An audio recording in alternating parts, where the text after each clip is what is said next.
Give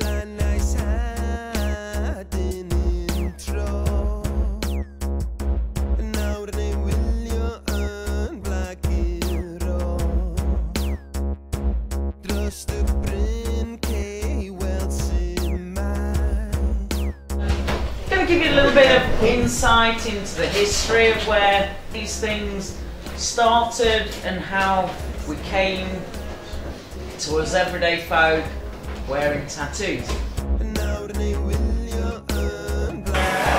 Hey!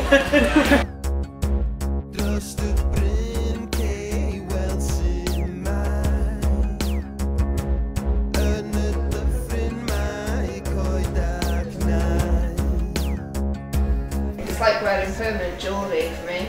And I got this one in Amsterdam. That was my first one. In Hanky Panky, the famous tattooist in Amsterdam.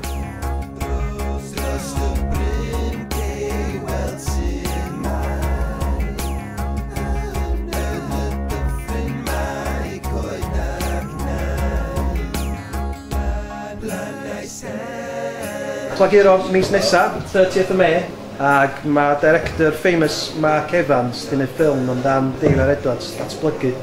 A da ni'n gwneud sesiwn efo datblygu, mae Emyr Anks yn dod mewn i redag noson, bod i'r siaradwr gwlad.